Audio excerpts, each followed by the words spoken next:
오늘은 에베네셀 신앙이란 제목으로 같이 은혜를 나누겠습니다. 자, 에베네셀이란 말을 많이 들어봤죠. 도움의 돌이라. 에벤이란 말은 이제 돌이란 뜻입니다. 에셀이란 말은 돕는다 이런 뜻이에요. 그러니까 하나님이 도우신다. 하나님이 여기까지 도우셨다. 그러니까 에베네셀 신앙이라고 하는 것은 한마디로 말하면 하나님이 도우시는 그런 신앙이라고 하는 거죠. 그러니까 사람이 살아갈 때 하나님이 돕는 사람이 있어요. 아무나 돕나요? 아닙니다. 하나님이 기뻐하는 사람을 하나님이 도우시는 거예요. 여러분의 삶은 그런 의미에서 볼 때 하나님이 기뻐하시는 삶인가요? 한번 생각해 보시기를 바랍니다. 하나님을 도움으로 삼는 사람, 하나님을 도움으로 삼는 신앙, 내 인생의 도움은 하나님이시다. 하나님이 날 도와주지 아니하시면 나는 아무것도 아닙니다. 그러니까 이런 중심으로 살아가는 그 사람이 에베네셀 신앙인이라고 하는 것이죠. 성경에 보면 하나님이 말씀하시는 말씀 중에 특징적인 게 하나가 뭐냐면 잊지 말라는 거예요. 잊지 말라.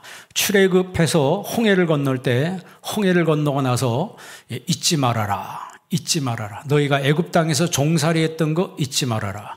광야 40년 지나고서 그들이 요단강을 건널 때 요단강 물이 갈라지잖아요. 홍해가 갈라진 것처럼 요단강 물을 지나고 나서 돌 12개를 세웠습니다. 돌 12개를 세웠어요.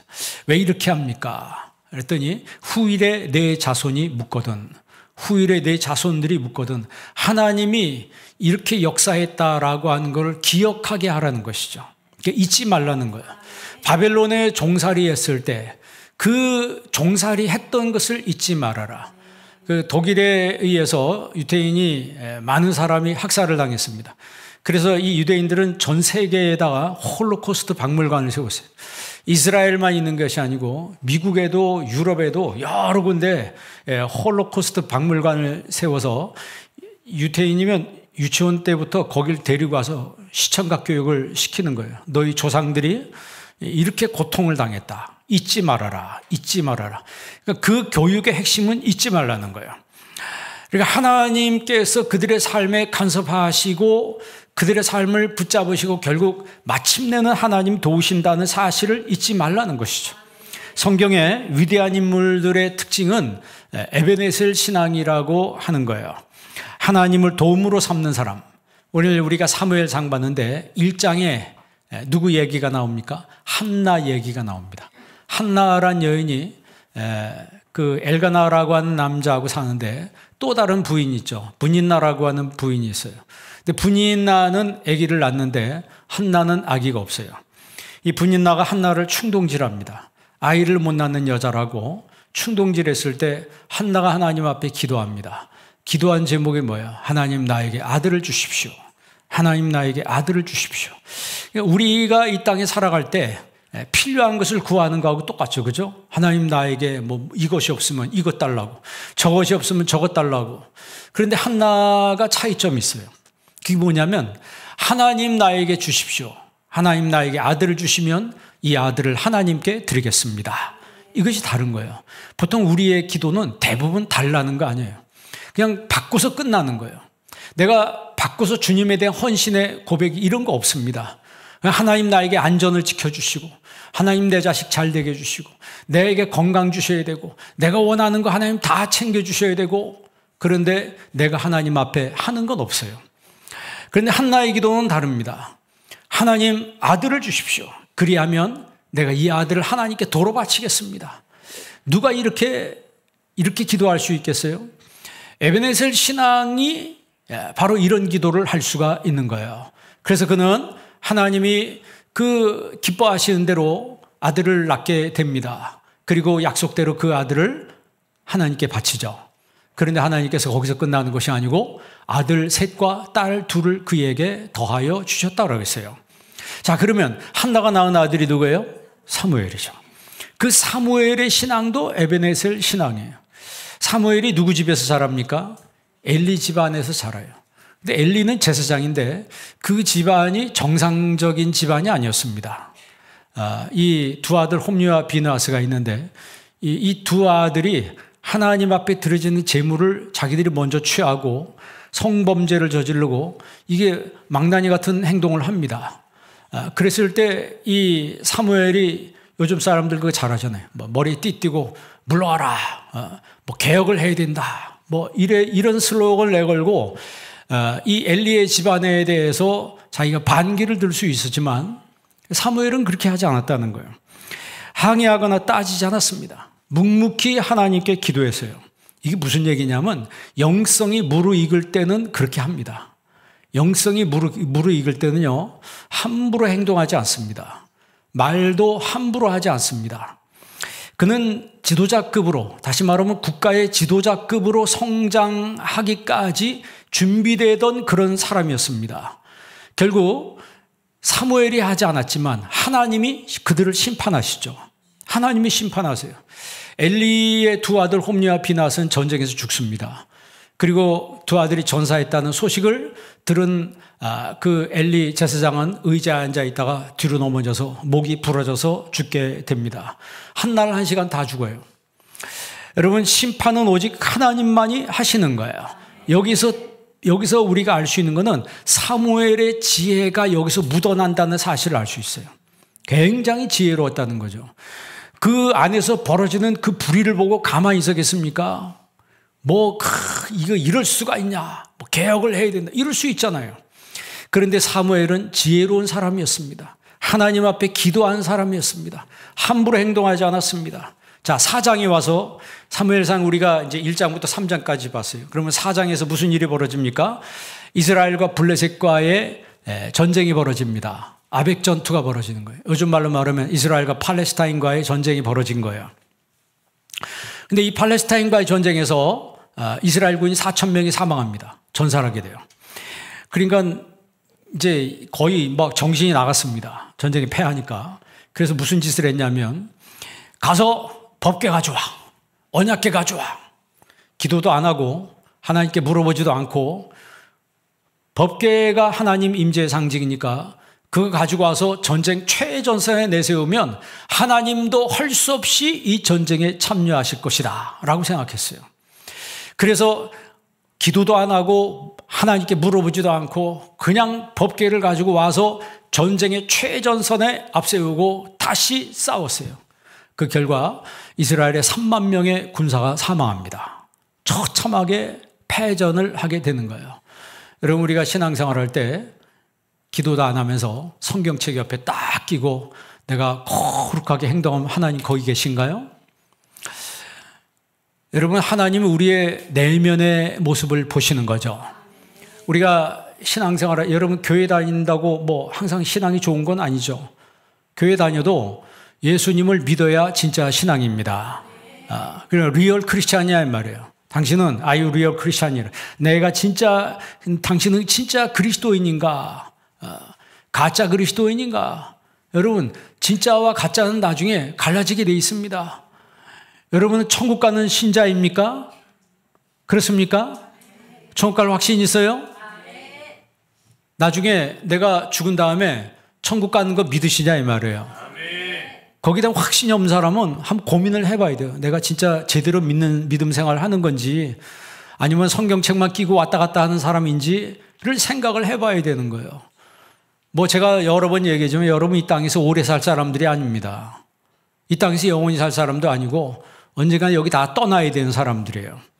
그러면 하나님 나라 갔을 때 하나님이 거기서 심판하신다 그랬어요. 내가 여태까지 행한 것을 따라서. 그런데 내가 여태까지 성경 지키기 열심히 다녔는데요. 그런데 하나님 영광에서 무엇을 했는가? 하나님 영광에서 무엇을 했는가? 아까 말씀드린 것처럼 나를 위해서는 아기를 달라. 하나님 나한테 돈을 줘야 됩니다. 하나님 나한테 병 고쳐야 합니다. 하나님 나한테 자식 잘 되게 합니다. 이것저것 다 구하는데 나는 주님에서 무엇을 했는가? 이스라엘 백성들은 하나님 앞에 다 하려고만 했지 하나님 앞에 드린다고 하는 것을 하지 못했다는 거예요. 자, 아벡 전투에서 패하고 나서 그들은 결국 법궤도 빼앗겼습니다. 자, 근데 이제 블레셋 사람들이 그 뺏은 법궤를 어디다 뒀어요? 자기들의 하나님이라고 하는 다곤 신상 옆에 둔 거예요. 그러니까 그 당시 팔레스타인 사람들의 신은 다곤이었어요. 그 다곤 신상 옆에 하나님의 법궤를 뒀는데 그 다음날 일어나 보니까 이 다곤 신상이 쓰러져 있는 거예요. 야, 희한하네. 이거 누가 쓰러뜨렸어? 하면서 도로 세웠는데 그 다음날 일어나 보니까 이 다곤 신상의 목이 부러지고 팔다리가 다 부러진 거예요. 몸뚱이만 남은 거예요. 그리고 나서 거기서 끝나지 않냐고 악한 독한 종기가 사람들한테 퍼지는데 사람들이 죽기 시작합니다. 그게 여러분 요즘 말로 표현하면 패스트급에 해당하는 그런 전염병 같은 그런 악성 종기입니다. 그래서 7달을 이 하나님의 언약궤 법궤가 블레셋에 있으면서 블레셋 사람들이 많은 사람이 죽어요. 그러니까 제가 새벽에도 말씀드린 것처럼 블레셋은 다섯 연방국가예요. 5 지방이 연합되어 있는 연방국가입니다. 그러니까 아스돗에 있던 사람들이 자기들이 죽어나가니까 가드로 옮겨요. 이 법궤를. 그리고 가드 사람들이 뭣도 모르고 받았더니 가드에서 막 이 종기가 막 퍼지는 거예요. 막 사람이 죽어나가는 거예요. 그랬더니 에글론으로 보냅니다. 에글론이 받았더니 에글론 사람들이 또 죽어나가는 거예요. 결국 이 사람들이 이거는 필시 이스라엘의 신이 진노해서 이런 일이 벌어지는 거다. 그래서 도로 돌려보내자. 그렇게 결심하게 돼요. 돌려보내는데 새끼를 가진 암소, 한 번도 멍에를 메워보지 않은 암소를 멍에를 메우고 2마리를 그리고 수레에 실어서 베스메스로 보내자. 만약에 이 2마리의 소가 멍에를 한 번도 메워보지 않았는데 좌로나 우로나 치우치지 않고 똑바로 베스메스까지 가면 이거는 이스라엘의 하나님이 진노한 것이고, 만약에 이게 막 새끼를 떼놨으니까 암소들이 가만히 있겠습니까? 멍에도 한 번도 메워보지도 않았는데 이 소들이 갈팡질팡하고 돌아서면은 이거는 우연히 이렇게 된 것이다. 이렇게 자기들이 결정하고 그대로 실행에 옮겼어요. 그런데 놀라운 사실은 이 2 암송아지가 한 번도 멍에를 메워보지 않았는데 베스메스까지 가는데 좌우로나 우로나 치우치지 않고 그대로 갔어요. 자, 이제 블레셋 사람들은 이건 이스라엘의 신이 하나님이 노해서 이런 일이 벌어졌었구나 하고 그들은 그때 큰 깨달음을 얻게 되는 거예요. 여러분, 우리가 교회 다니는 사람들이 신앙이 자라지 않은 이유가 뭐예요? 신앙이 자라지 않은 이유가 뭐냐면 다곤을 옆에 모시고 사는 거예요. 하나님도 믿지만 옆에 다곤도 있어요. 다곤도 믿으면서 교회 주일날은 가서 하나님 앞에 예배문을 열고 주일 예배 딱 끝난 시간에 예배문을 닫아요. 신앙의 문을 닫고 월요일부터는 무슨 문을 열어요? 다곤 신을 향한 문을 활짝 열어 제낍니다. 그리고 내 마음대로 사는 거예요. 내 멋대로 살아가는 거예요. 그러면서 하나님을 믿는다고요. 그게 가짜입니다. 그게 가짜예요. 성경 많이 한다고요? 성경 많이 한다고 천국 가는 거 아닙니다. 하나님 말씀대로 살아야 되는 거야. 언약궤는요, 기럇여아림에서 그 아비나답의 집에서 20년을 있게 됩니다. 그러다 이제 결국 돌아오게 되잖아요. 돌아오게 되는데 이제 하나님이 기뻐하시는 신앙인들, 어떤 신앙인이 하나님이 기뻐하는 사람이냐. 오늘 제목 말씀처럼 에베네셀 신앙을 가진 사람, 그런 사람들을 하나님이 기뻐하시는 거예요. 그러면 에베네셀 신앙은 어떤 신앙이냐? 그게 바로 3절에 있어요. 3절 말씀 다 같이 읽습니다. 사무엘이 이스라엘 온 족속에게 말하여 이르되 만일 너희가 전심으로 여호와께 돌아오려거든 이방 신들과 아스타롯을 너희 중에서 제거하고 너희 마음을 여호와께로 향하여 그만을 섬기라. 그리하면 너희를 블레셋 사람의 손에서 건져내시리라. 4절 이에 이스라엘 자손이 바알들과 아스타롯을 제거하고 여호와만 섬기니라. 아멘. 자, 에베네셀 신앙이 뭐냐라고 했을 때 그것은 하나님을 섬기는 신앙이에요. 이 섬긴다라는 말을 우리가 아바드라고 그래요. 아바드라고 말하는데 이 아바드라고 하는 뜻이 여러 가지 뜻이 있는데 지금 그 화면에 여러분 여러 가지 그 단어가 나오는데 이거 히브리어의 그 동사의 유형입니다. 히브리어 동사는 7가지가 있어요. 제가 5가지만 적었는데, 그러니까 똑같은 아바드란 말을 칼형으로 해석하면 예배한다는 뜻이에요. 니팔형으로 해석하면 경작한다 이런 뜻입니다. 푸알형으로 해석하면 불이우다, 이 수동태예요. 강요되다 이런 뜻입니다. 히필령어로 해석하면 섬기게 하다, 이것도 수동태예요. 내가 원치 않다 섬기게 되는 거예요. 호팔령어로 해석하면 섬기고 예배할 마음이 일다, 부추김되다 이런 뜻이죠. 이거 사역 수동태라고 그래요. 사역 수동태. 그러니까 이 섬긴다는 말은 제일 많이 번역되는 게 예배한다는 뜻이에요. 예배한다. 그러면 이 지금 여기 뭐 예배하다, 경작하다, 부리우다, 강요되다, 섬기게 하다, 이게 공통점이 뭔가요? 이게 이제 단어들을 쭉 보니까 이 공통점이 뭐예요? 우리 몸으로 움직인다는 거죠. 몸으로 움직인. 그러니까 아바드라고 했을 때 이것은 예배가 내 몸으로 하나님 앞에 드리는 예배예요. 그러니까 우리가 로마서 12장에 보면 너희 몸을 하나님이 기뻐하시는 거룩한 산제물로 드리라 그랬어요. 그래서 우리 몸이 하나님의 성전에 와야 되는 거예요.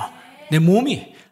그러니까 이것을 우리가 헬라어로 이제 번역을 할 때 70인경으로 히브리어를 헬라어로 번역할 때 아바드를 뭐로 번역하면 라트리오어로 번역합니다. 라트리오어란 말은 영어로 서비스란 얘기예요. 서비스. 여러분 미국 많이 가보시죠. 미국에 가보면 예배 시간표 있잖아요. 예배 시간표 맨 위에 뭐라고 있어요? 서비스라고 돼 있어요. 예배 시간표. 당신 몸이 나와서 드려야 될 그 시간표를 이야기할 때 서비스. 워십이라고 써 있지 않고 서비스라고 써 있습니다. 그러니까 내 마음으로부터 드리는 그 예배, 영으로 드리는 그 예배를 프로스퀴네오라고 그래요. 그 프로스퀴네오를 영어로 번역할 때는 워십이라고 번역을 합니다. 그런데 오늘 내 하나님을 섬기라라고 했을 때는 너희 이스라엘 모든 자손이 하나님 앞에 나오라고 하는 거예요. 하나님 앞에 나오라고. 여러분 출애굽기 23장 25절 한번 읽어볼래요? 출애굽기 23장 25절 읽습니다. 내 하나님 여호와를 섬기라. 그리하면 여호와가 너희의 양식과 물에 복을 내리고 너희 중에서 병을 제하리니. 아멘. 여호와를 섬기라. 아바드하라 이 말이에요. 너희 몸을 하나님 앞에 와서 보이라고 하는 거예요. 그러니까 이 아바드라고 하는 것은 몸을 보이는 예배라고 하는 거죠. 그래서 이 하나님을 예배하는 이 모습을 하나님이 기뻐하신다는 거예요. 그러니까 하나님을 섬기기 위해서 우리가 전제해야 될 것은 뭐냐면 전심으로 하나님께 돌아가는 거예요. 전심으로. 그러니까 여러분 주일날 주의 성전에 나올 때 전심으로 마음을 다해서 하나님 앞에 돌아온다. 수브라고 하는데 회개하는 마음으로 하나님 앞에 와야 되는 거예요. 그러니까 3절 말씀 다시 한번 보면 중반절에 이방신과 아스타롯을 너희 중에서 제거하고, 그러니까 버려야 될 것을 버리고, 그리고 너희 마음을 여호와께로 향하여 내 마음을 누구에게로 향한다? 하나님께로 향한다. 그리고 그만을 섬기라. 그리고서 하나님을 예배할 때 하나님이 너희를 블레셋 손에서 건져내시리라 그랬어요. 그냥 건져주는 게 아니고 내 하나님을 섬기되 가장 먼저 하나님과 관계없는 그 세상 그 더러운 것들, 내 몸에 붙어있고 마음에 붙어있는 것들을 다 잘라내고 그걸 버려야 된다는 거죠. 그게 쉬워요? 그거 쉽지 않습니다. 평생에도 못하는 사람들 많습니다. 그러니까 주일날 올 때 세상 떨거지들 다 붙들고 와요. 덕지덕지 붙어갖고 와요. 그럼 이거 다 떨어내고 이거 제거하고 가야 되는데 제거하고 못하고 갈 땐 또 다 주섬주섬 챙겨갖고 간다니까. 그러니까 하나님의 은혜를 유지할 수가 없는 거예요. 그러니까 결국 자기가 내 삶의 주인이 되는 거죠. 자신이 내 삶의 주인이고 하나님의 주권과 상관없이, 그러니까 다시 말하면 하나님의 주권을 인정하지 않아요. 불신자들은. 그 불신자들은 교회 밖에만 있는 것이 아니고 교회 안에도 있습니다. 성경에 탕자를 얘기할 때 탕자는 집 밖에만 있는 게 아니고 집 안에도 탕자가 있는 거예요. 교회 밖에만 탕자가 있는 게 아니고 교회 안에도 탕자가 있습니다. 교회 안에 탕자는 뭐예요? 말씀 들어도 변화가 없는 사람이에요. 교회 밖에 탕자는 뭐예요? 예수를 안 믿는 사람들입니다. 여러분, 예수님께서 누가복음 15장에 탕자 이야기를 하실 때 그 탕자 이전에 하신 말씀이 뭐예요? 너희가 회개하고 하나님 앞에 돌아올 것을 말씀하는 거예요. 회개하고 돌아올 것을 말씀하시고 그 다음에 탕자 이야기를 하시는 거예요. 그러니까 구약 성경의 특징이 뭐냐면 하나님이 택한 백성들, 선민들의 신앙이 망가지니까 이방이 득세한다는 거예요. 신앙이 망가지니까 이방이 득세하고 나중에 그 하나님의 선민들이 이방을 섬기더라라고 하는 게 그게 바로 구약 성경의 그 핵심 중에 하나예요. 뭐 예를 들어서 보면 유럽이 이슬람화된다 그러죠. 유럽의 신앙들이 망가지니까 이슬람이 득세를 하는 겁니다. 그들이 여러분 성령 충만했고 예전에 선교사를 파송할 때 그때 뜨거운 마음을 유지하고 있었다면 이방 종교가 와서 거기 득세할 수가 있을까요? 여러분, 너희 마음을 하나님께로 향하라 그랬어요. 방향 설정이 중요한 거예요. 무조건 열심히 가는 게 중요한 게 아니고 잘못된 방향으로 가면 갈수록 엉뚱한 데로 가는 것입니다. 그러니까 항상 갈팡질팡하고 이럴까 저럴까 하는 사람은 신앙의 성장이 없는 거예요. 여러분, 영국은 많은 선교사를 파송했습니다. 우리나라 여러분 선교사 중에 최초의 순교한 선교사가 누구라 그랬어요? 로버트 저메인 토마스예요. 그 영국 선교사입니다. 하노버 교회에서 파송한 선교사예요. 우리나라 여러분 최초로 성경 번역한 사람이 누구예요? 한국 사람이 아닙니다. 영국 선교사 존 로스 선교사님이 한국말로 성경을 최초로 번역했어요. 전부 영국 사람들이었습니다. 그런데 그 영국이 이슬람화되어 가고 있는 거예요. 뭐 여러분 브렉시트라고 많이 들어봤잖아요. 영국이 브렉시트에서 유로에서 EU에서 빠져나갔습니다. 빠져나간 이유가 뭐예요? 이제 뉴스에는 이렇게 나오죠. 돈은 많이 내는데 우리한테 오는 게 없다. 그래서 빠져나왔네. 그거 절대 아닙니다. 왜냐하면 영국은 4개 나라가 합해진 나라라고 했어요. 잉글랜드와 그다음 웨일즈와 스코틀랜드와 북아일랜드 이 4나라가 합쳐져서 그레이트 브리튼이라고 하는 영국이 된 거예요. 그런데 잉글랜드는 돈을 많이 내. 쉽게 말해 세금을 많이 내는데 웨일즈는 가난합니다. 같은 영국 사회지만 웨일즈는 가난해요. 그래서 한국 사람들이 대부분 어디 많이 사냐면 웨일즈가 많이 살아요. 공부하는 친구들도 어디 가서 공부를 많이 하면 웨일즈가 공부를. 왜? 거기 싸니까. 에? 스코틀랜드 거쪽 간다니까요. 그러니까 웨일즈도 지원을 받고 스코틀랜드도 지원을 많이 받고 북아일랜드도 지원을 많이 받아요. 그러니까 결국 보면은 돈을 많이 내기 때문에 우리가 피해를 봐서 빠져나간다. 그건 아니라고 하는 거죠.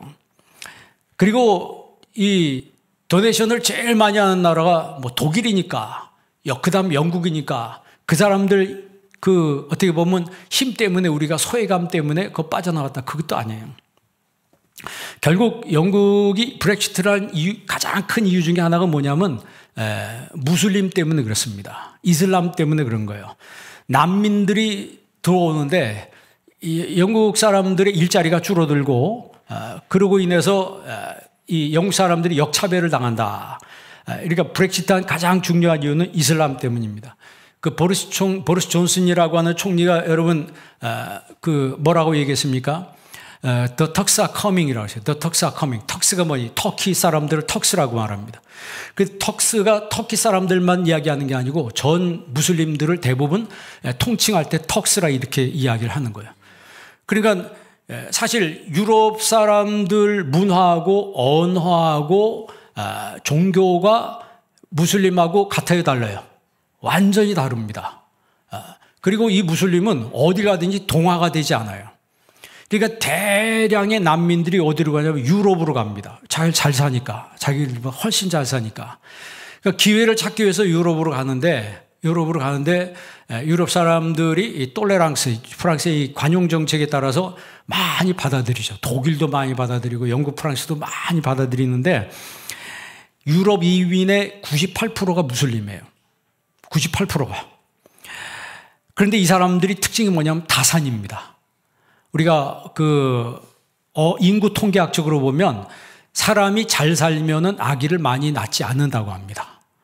그러니까 유럽 사람들이 아기를 많이 낳지 않는데 무슬림들이 와서 아이들을 엄청나게 많이 낳습니다. 그 영국 가서 보니까 그 영국이 일부 일처제 아니에요, 법이. 그런데 거기 무슬림들이 점점 많아지니까 우리 법은 원래 일부 다처제다. 한 명 남자가 4명까지 여자를 데리고 살 수 있다. 이걸 허용해 주라. 법을 바꿔주라. 이런 것 같으면 우리나라 같으면 해주겠어요, 안 해주겠어요? 여러분이 대답했어요. 근데 영국은 해줬어요. 그래가지고 한 명의 남자가 4명의 여자를 데리고 사는데 그 4명의 여자 연금까지 다 지급을 해줘요. 그리고 아기를 낳으면 아기 양육비까지 다 지원을 해줘요. 그러면 이 첫째 부인을 데리고 살다가 이혼을 합니다. 그리고 또 데리고 자기 옛날 그 고향에서 여자를 또 데리고 또 결혼을 합니다. 그리고 거기서 나오는 그 지원금을 다 받고, 그러니까 4명의 여자를 거느리고 또 한 명 이혼하고 또 한 명을 채우고 이러니까 거기서 아이가 무수하게 나와요. 무수하게 났습니다. 그러면 거기에 대한 재정을 누가 다 지원해 주면 국가에서 다 지원을 해 주는 거예요. 그리고 개종을 하는데 여러분 흑인들이 많이 이슬람으로 개종합니다. 자메이카, 여러분 아프리카 자메이카 있죠. 자메이카가 기독교 국가입니다. 기독교 국가인데 이 흑인들이 영국 사회에 들어오면서, 영국이 기독교 국가 아니에요, 거기가. 기대를 했어요. 우리도 예수 믿는 사람이고 당신들도 예수 믿는 사람이고 자기들을 환영해 줄 줄 알았어요. 그 영국 교회에 참석하는데 영국 교인들이 이상하게 쳐다보는 거예요. 여러분 새성전에 가면 새로운 사람 웰컴하시기 바랍니다. 이상하게 쳐다보는 거예요. 첫 주 지나고 둘째 주 지나고 셋째 주 지난 다음에 교회에서 광고를 했어요. 흑인들은 더 이상 교회에 오지 마시오. 흑인들은 더 이상 교회에 오지 말라. 광고를 했어요. 이 사람들이 엄청나게 충격을 받았어요. 여러분 충격받고서 그들이 하는 일이 뭔 줄 아세요? 개종을 했습니다. 무슬림으로 다 개종을 해버렸어요. 그리고 이 난민으로 온 사람들이 교육을 받지 못한 사람들이, 글을 못 읽는 사람들이 거의 대다수고 교육을 받지 못했기 때문에 일자리가 없고 어렵게 살다 보니까 범죄에 노출됩니다. 그러니까 성폭력을 하게 되고 강도짓을 하게 되고 그러다가 어디에 들어가요? 감옥에 들어갑니다. 감옥에 들어가면 이 이슬람 사회에서 거기 지원을 해줘요. 그들을 케어해주고 포용해 줍니다. 그러니까 거기서 개종을 해요. 개종을 해요. 지금 여러분 통계가 어떻게 나왔냐면 2050년이 되면 영국의 50%가 무슬림이 된다. 그리고 2060년이 되면 영국인은 소수민족이 된다. 이렇게 통계가 나와 있어요. 여러분 지금 런던 시장이 누군 줄 아세요? 우리나라 서울 같은 서울시장급에 해당하는 런던 시장이 무슬림이에요. 사디키 칸이라고. 이 사람이 2016년에 런던 시장에 당선됩니다. 무슬림으로서. 당선되고 나서 런던 시내 버스에다가 수판 알라. 크게 써놔요. 알라에게 영광을. 몇 달을 그렇게 하고. 그런데 21년 돼서 5년 임기 지나고 나서 선거를 했는데 재선됐어요. 그러니까 무슬림이 런던을 다스리는데 몇 년 동안 통치해요? 10년을 통치하는 거예요. 그러면 이 사람이 끝나고 나서 어디에 도전할 것 같아요? 총리에 도전을 하겠죠. 그러니까 한 나라가, 기독교 국가가 자연스럽게 무슬림화 되는 거예요. 그럼 왜 그런 일이 벌어지냐? 이 성경에 답이 있는 거예요. 하나님을 하나님답게 믿지 않는 사람들이 조금 인구는 많아요. 입으로는 나는 교회 다니는 사람이고 나는 그리스도인이라고 하는데 실제 사는 거 보면 그리스도인이 아니에요. 이런 현상이 점점 심화되니까 나중에 무슬림화 된다. 한 나라가 그렇게 되는 거예요. 여러분 코로나 이전에 저도 설교 시간에 얘기했지만 이슬람이 우리나라 보고 뭐라 그랬어요? 30년 후에 한국을 이슬람화 하는 게 우리 목표다. 그 사람들 한국을 선교지라고 생각하는 거예요. 그때 기독교에서 어떻게 반응했습니까? 콧방 끼고 뭐라고? 한국에 교회가 이렇게 많은데 여기를 이슬람화 한다고? 근데 여러분 웃어는 게 아닙니다. 지금 한국에 신앙생활하는 사람들, 힘없는 사람들, 영적으로 무능한 사람들, 하나님을 하나님답게 예배하지 않는 사람들, 이런 사람들이 무수하게 깔린 교회를 그들은 절대 두려워하지 않는다는 거예요. 절대 두려워하지 않는다는 거예요. 정말 지금 이 시대에 그리스도의 군사가 돼서, 십자가의 군사가 돼서 복음의 기치를 높이 들고 세계 선교와 자기 교회를 지키고 전도하는데 열심히 해도 시원치 않을 판에 한국교회 성도들은 전부 다 널브러져서 잠자고 있다는 사실이죠. 에베네셀 신앙은 어떤 사람들이에요? 하나님께 기도하는 사람들이에요. 5절 말씀 볼래요? 5절 다 같이 한번 읽습니다. 사무엘이 이르되 온 이스라엘은 미스바로 모이라. 내가 너희를 위하여 여호와께 기도하리라 하매. 어디로 모이라? 미스바로 모이라는 거예요. 여러분, 살아있는 신앙인들은 일단 모여야 합니다. 미스바로 모여라는 거예요. 말세에는 모이기를 패하는 그런 습관들이 생긴다 그랬어요. 그런 사람들의 습관과 같이 하지 말라 그랬어요. 여러분, 모이기를 힘쓰는 성도가 되기를 바랍니다. 그들은 모여서 잘못 믿은 것을 회개했어요. 6절 말씀 읽겠습니다. 그들이 미스바에 모여 물을 길어 여호와 앞에 붓고 그날 종일 금식하고 거기에서 이르되 우리가 여호와께 범죄하였나이다 하니라. 사무엘이 미스바에서 이스라엘 자손을 다스리니라. 그들이 모여서 뭐라고 기도했습니까? 우리가 여호와께 범죄하였나이다. 회개 기도했어요. 하나님은 회개 기도한 사람을 기뻐하십니다. 여러분, 사도 요한이 뭐라고 했어요? 사도 요한, 세례 요한이죠. 세례 요한이 회개하라 천국이 가까웠느니라. 그러면서 회개에 합당한 열매를 맺으라 그랬어요. 도끼가 이미 나무 뿌리에 놓였으니 회개하지 않는 사람은 어떻게 되겠는가? 예수님이 사람들의 말을 듣습니다. 예수님, 실로암 망대가 넘어져서 18명이 죽었습니다 라고 했더니 예수님께서 너희가 회개하지 않으면 그 사람들처럼 다 망할 것이다, 이렇게 예수님 말씀하세요. 누가복음 여러분 15장은 탕자 이야기로 유명한 장입니다. 그런데 그 탕자 이야기 전에 뭐라고 써 있어요? 예수님이 너희가 이와 같이 내가 너희에게 이르노니 죄인 한 사람이 회개하면 하나님의 사자들 앞에서 기쁨이 되느니라 그랬어요. 죄인 한 사람이 하나님 앞에 회개하면 하나님 앞에서 기쁨이 된다라고 하면서 예수님이 탕자 이야기를 하시는 거예요. 여러분, 살아있는 사람이 회개를 합니다. 신앙이 조금이라도 살아있는 사람이, 생명력이 있는 사람이 회개를 해요. 신앙이 죽은 사람은 회개하지 않습니다. 회개하지 않습니다. 로마서 2장 5절 한번 읽어볼래요? 로마서 2장 5절 읽습니다. 다만 내 고집과 회개하지 않은 마음을 따라 진노의 날 곧 하나님의 의로우신 심판이 나타나는 그날에 이 말 진노를 내게 쌓는도다. 6절 하나님께서 각 사람에게 그 행한 대로 보응하시되. 아멘. 이 5절에 보면 내 고집과 회개하지 아니한 마음이라 그랬어요. 그러니까 사람은 자기 고집 따라 삽니다. 여기 앉아 계신 분도 다 자기 고집이 있어요. 그런데 보통 뭐 고집대로 삽니다. 말씀 들어도 순종하는 게 아니고 그냥 고집대로 삽니다. 그 고집과 회개하지 않은 마음, 하나님 앞에 나와 회개해야 되는데 회개하지 않는다는 거예요. 여러분, 성령은 어떤 사람에게 임해요? 회개한 사람에게 임하는 거예요. 사도행전 2장 38절에 그러잖아요. 베드로가 이르되 너희가 뭐하여? 회개하여.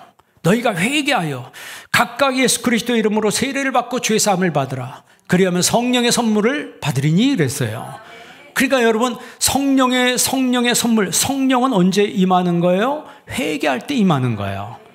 여러분, 에베소 교회에 계시록 2장 4절에 보면 한번 계시록 2장 4절도 한번 보겠습니다. 다 같이 한번 읽습니다.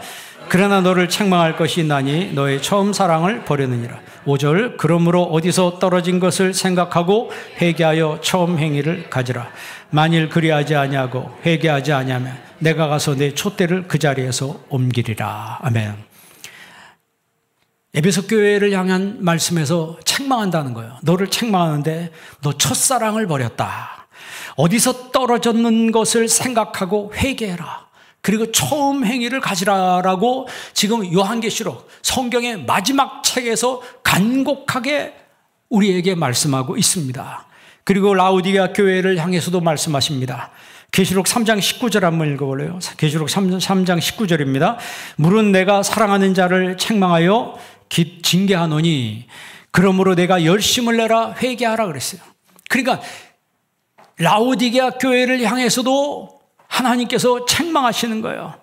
내가 사랑하는 자를 책망하고 징계하노니 그러므로 내가 열심을 내라 회개하라 그랬어요. 에베소 교회를 향해서도 책망하시면서 하는 말씀이 회개하라는 거예요. 그리고 첫사랑을 회복하라고 하는 거예요. 여러분, 우리가 하나님의 섭리를 믿어야 합니다. 하나님의 섭리를 믿어야 돼요. 내가 기도했는데 기도한 대로 안 될 때가 있어요. 지금 오늘 사무엘상 7장 본문에 보니까 이스라엘이 미스바에 모여서 다 기도하기 위해서 모였는데 누가 쳐들어와요? 블레셋이 쳐들어오는 거예요. 블레셋이 이것들이 저번에 패했는데 아직도 정신 못 차렸구나. 이번에 가서 내가 싹 쓸어버리겠다 해서 팔레스타인 사람들이 대거 쳐들어왔어요. 뭐 제가 여러 번 얘기했지만 팔레스타인의 그 집 하마스 있잖아요. 하마스. 이 사람들의 목표가 뭐예요? 이 사람들의 목표는 딱 하나예요. 이스라엘을 다 쓸어버리는 거예요. 한 명도 예외 없이 몽땅 쓸어버리는 것이기 때문에 협상이 있을 수가 없어요. 왜냐하면 그 전쟁은 누구 하나가 없어져야지 끝나는 전쟁입니다. 그러니까 이스라엘이 뭐 햇빛 정책 쓰고 많이 도와줘서 좀 이게 유하게 해서 같이 평화롭게 될까 생각했는데 전혀 아니라고 하는 거죠. 한 번에 공격해서 1000명이 넘는 사람을 한꺼번에 죽입니다. 그러니까 이스라엘이 지금 어디예요? 가자 지구를 쑥대밭으로 만들어놨어요. 왜 그렇게 했을까요? 그거는 딱 하나입니다. 그렇게 하지 않으면 또 이런 일이 반복되니까 우리를 건드리면 이렇게 된다라고 하는 본보기를 보여주는 거예요. 그래서 여러분 옛날에 그 욤키프르 전쟁이 있었잖아요. 이집트하고 이스라엘하고 싸웠어요. 지금 이스라엘이 이런 상황에서 공격해요, 못해요? 못합니다. 왜 못합니까? 옛날에 자기들이 공격했다가 당했거든. 무자비하게 당했습니다. 그런데 이집트가 언제 쳐들어갔어요? 욤키프르 날에. 욤키프르가 뭐예요? 욤은 날이고 키프르는 속죄라 돼요. 그러니까 속죄의 날 이스라엘 백성들은 아무것도 안 해요. 아침부터 저녁까지 회개 기도만 합니다. 그리고 그때도 완전히 무장 해제된 날인데 그날 쳐들어온 거예요. 그러니까 다 하니까 이스라엘 백성들이 가만히 있습니까? 이집트를 박살을 내버립니다. 그러니까 그거 경험이 돼가지고 지금 이런 상황에서 이집트가 전쟁에 참여를 못해요. 요르단은 어때요? 요르단 바로 옆에 서한 지구 붙어 있잖아요. 웨스트뱅크에. 거기도 이스라엘하고 안 해요. 이제 사이좋게 지내요. 왜? 알기 때문에.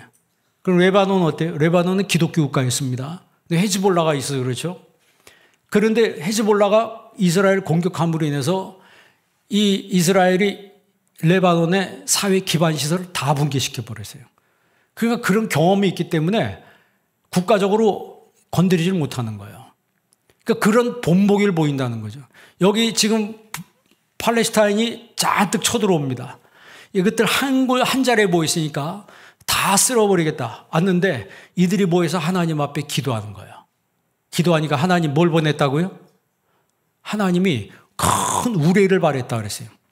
이게 쉽게 표현하면 그 당시 뭐 총이나 대포 이런 게 없었잖아요. 말을 타고 막 쳐들어오는데 갑자기 뭐가 일어나는 거예요? 우레 소리가 들리는 거예요.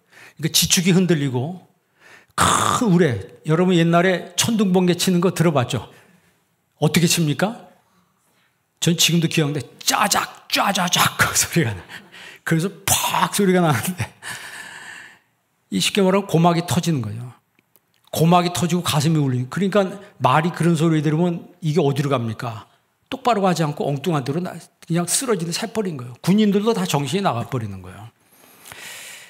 그래서 여러분 어떤 일이 벌어집니까? 10절에 보면은 10절 한번 다 같이 한번 읽어보겠습니다. 사무엘이 번제를 드릴 때 블레셋 사람이 이스라엘을 싸우려고 가까이 오매 그날에 여호와께서 블레셋 사람에게 큰 우레를 발하여 그들을 어지럽게 하시니 그들이 이스라엘 앞에서 패한지라. 11절 이스라엘 사람들이 미스바에서 나가서 블레셋 사람들을 추격하여 뱃갈 아래까지 쳤더라. 12절 사무엘이 돌을 취하여 미스바와 센 사이에 세워 이르되 여호와께서 여기까지 우리를 도우셨다 하고 그 이름을 에베네셀이라 하니라. 아멘.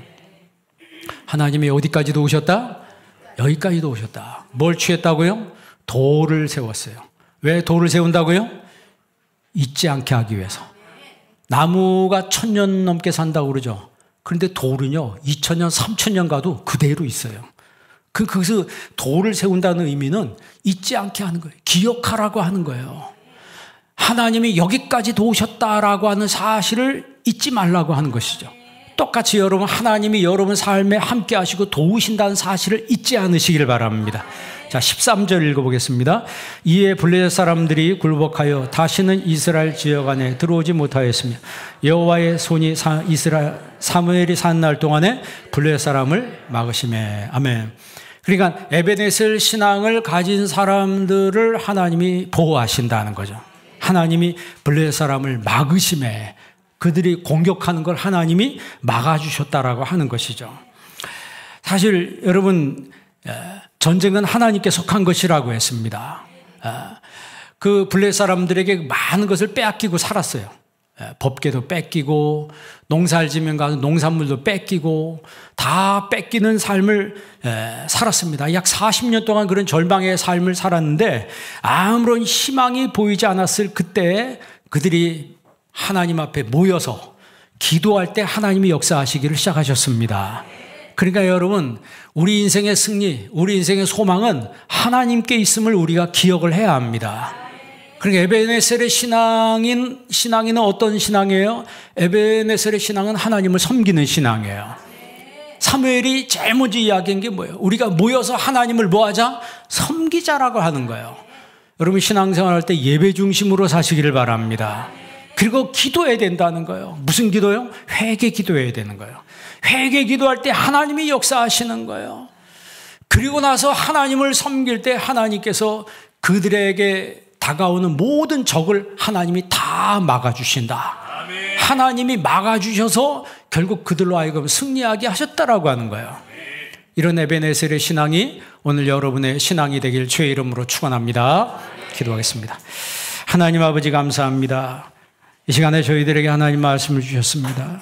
나에게 주신 말씀으로 받게 하여 주옵시고 이때까지 하나님 섬긴 데 게으르고 내가 원하는 대로 내 중심으로 살아왔다면 이제는 그러한 삶을 중단하게 하여 주옵시고 하나님이 기뻐하시고 하나님 원하시는 대로 하나님의 뜻대로 살아가는 하나님을 섬기는 신앙인으로 살아가게 하여 주옵소서.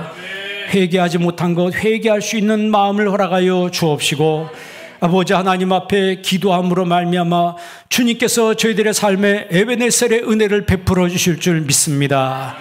모든 영광 주님만이 받아 주시옵소서. 예수님의 이름으로 기도합니다. 아멘.